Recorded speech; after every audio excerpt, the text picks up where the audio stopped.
ojúmọ́ ayọ̀ gbogbo ẹ̀yin lólùfẹ́ mi ọmọ yín Olúayé ṣàlàfíà la wà á kú ọjọ́ mẹ́ta ilé ńkọ́ ibi ńkọ́ ara ńkọ́ èní ní on the 3rd of August year 2025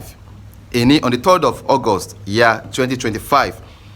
mo fẹ́ sọ̀rọ̀ lórí ẹ̀gbọ́n alábùkù kan alábùkù ni wọ́n tó wọ́n ṣe ń ṣerú ẹ̀ ṣẹ́ránkó ṣènìyàn ni wọ́n jọ lójú tọ̀dọ̀ mi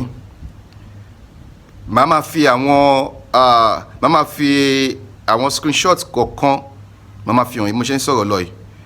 kẹ́ ẹ lè máa rí tẹ́ni yẹn sọ ní tí wọ́n kọ wọ́n ṣẹ̀ṣẹ̀ kí ń kọ irú ẹ̀ sórí péjì wọn ṣekúṣẹ́yẹ òun lẹ̀gbọ́n yìí nǹkan kan ṣẹlẹ̀ ní pátì kábíyèsí bàbá wa oníbà ẹkùn níbi tó ti ń ṣègbéyàwó fọ́mọ wọn ṣó pa Alhaji Wasiu Alabi Pasuma àti K1 the ultimate ojú Fuji gangan àti ọmọ wọn olólùfẹ́ wọn Alhaji Wasiu Alabi Pasuma ìjọba Fuji káfàtà nílé lóko àfẹn tó gbà tẹni tí ó gbà Paso níjọba Fuji K1 lójú Fuji Paso the Lord Mayor fún LASTMA ní Lagos State EFCC ambassador láàrin oṣù kan péré Pasuma ó bag ambassadorial award méjì ó gba mayor of Lagos fún LASTMA ó gba EFCC ambassador. It's an achievement. You never congratulated Alabi Pasuma towards that, but you keep on criticizing Pasuma for what? You are a learned person. A learned person shouldn't be behaving like this. But she behave here. I'm right up in here. You want to cause chaos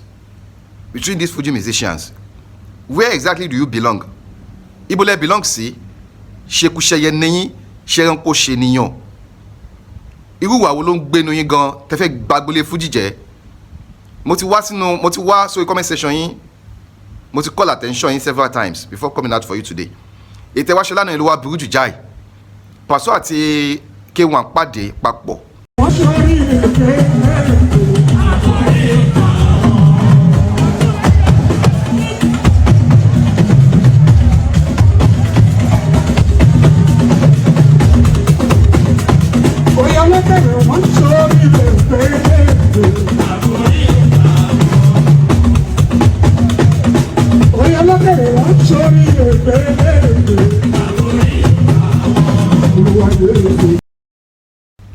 Paso fọwọ́ sí ẹsẹ̀ K1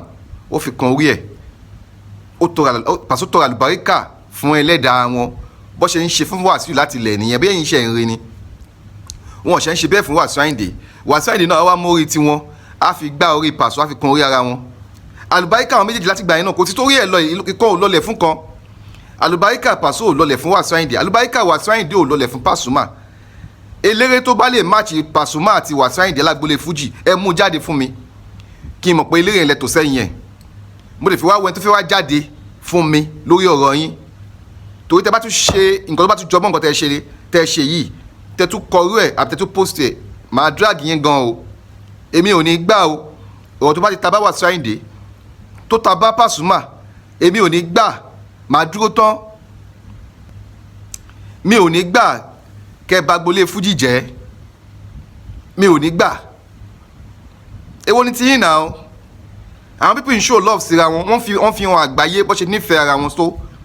okay now àwọn eléré kan wà tó bá fẹ́ perform nínú àwọn hip hop artist yẹn fans mi àsáré láti adé lọ dìmọ́ wọn lórí stage ìmí lè gbé wọn látòkè kó jù wọn gbálẹ̀ bí inú ẹ̀ ṣe dùn tó ní pé lọ́ọ́ ṣèkà fún wọn so Pasuma rí idol ẹ̀ tẹ́ bá ní Pasuma ń worship K1 yes Pasuma ń worship K1 ó dẹ̀ ń lálùbáríkà Pasuma ń worship K1 ó dẹ̀ ń lọ síwájú tí ó bá níbi tọ́jọ́ di ọ̀rọ̀ wọn sí ibi tọ́jọ́ ní àǹfààní tó ń ṣe fúnra wọn sí relationship tó ti wà for past 35 years nsìn ni Paso àti K1 ti wà into relationship Paso ó dé wá síta kó wá drag K1 rí pé bàbá yẹn ẹni tí ò dáa ni K1 ó dé bọ́ síta kó wá drag Pasuma rè kí ló dé tẹ́ wá fẹ́ ba relationship àárín Pasuma àti Wasiu Ayinde ẹ má dá sáàrin Pasuma àti Wasiu Ayinde ẹ má dá sáàrin wọn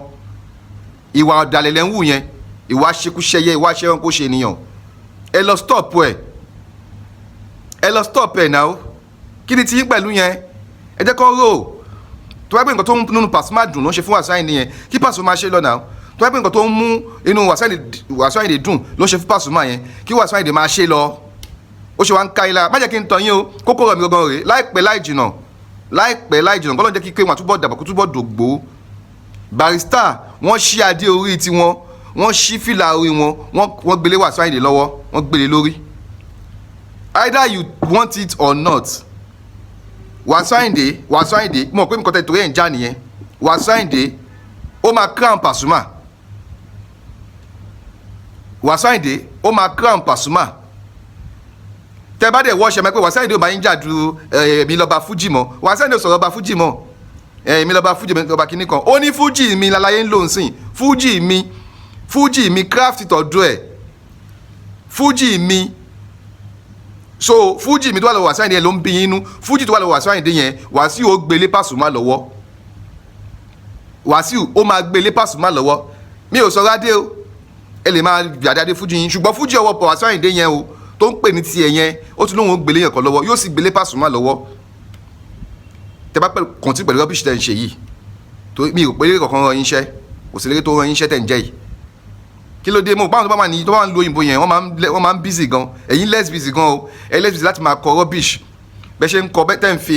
eléré kan wé eléré kan nìyẹn ṣé eléré kan lọ play lu òyìnbó rí èèyàn mélòó lẹ́yìn mú lọ sí lu òyìnbó rí